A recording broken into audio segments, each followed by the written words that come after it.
आज का चंद्र ग्रहण सिर्फ आकाशीय घटना नहीं, बल्कि चिंतन, साधना और संयम का अवसर भी है। चलिए संक्षेप में जानते हैं क्या करें, क्या न करें और ग्रहण के बाद की विधियां। चंद्र ग्रहण तब लगता है जब पृथ्वी, सूर्य और चंद्रमा एक सीध में आ जाते हैं और पृथ्वी की छाया चंद्रमा पर पड़ती है। इसलिए चंद्रमा का रंग मटमैला या लालिमालिय दिख सकता है। इसे कई जगह ब्लड मून भी कहा जाता है। ये घटना पूर्णिमा के आसपास होती है और कुछ घंटों तक रह सकती है। भारतीय परंपरा में ग्रहण उपवास, जप और ध्यान का समय माना गया है।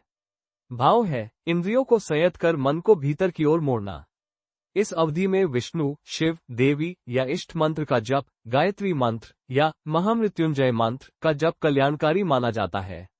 ग्रहण शुरू होने से पहले और मोक्ष के बाद स्नान का विधान बताया गया है, यदि संभव हो तो गंगाजल मिलाकर। भोजन सुरक्षा के लिए परंपरानुसार पकवानों में तुलसी पत्ता रखने की प्रथा है। ग्रहण के समय शांत बैठकर जप, प्राणायाम या मौन ध्यान श्रेष्ठ है। घर के वरिष्ठों, विशेषकर गर्भवती महिलाओं के लिए आराम और घर के भीतर रहना उपयुक्त माना गया है। परंपरा कहती है कि सूतक लगने के बाद नया काम शुरू न करें, अनावश्यक यात्रा या धारदार वस्तुओं का प्रयोग टालें और भोजन पकाने खाने से परहेज रखें।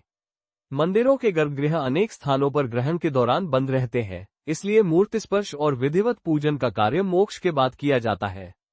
मोक्ष के बाद स्नान कर घर में हल्की धुलाई या धूपन किया जा सकता है। फिर शुद्धता के साथ संक्षिप्त पूजा, दीप प्रज्वलन और प्रसाद का वितरण। सामर्थ्य अनुसार अन्न, वस्त्र या दूध चावल जैसे दान का पुण्य बताया गया है। अंत में कृतज्ञता, प्रकृति और समय के प्रति यही भाव ग्रहण साधना का सार है।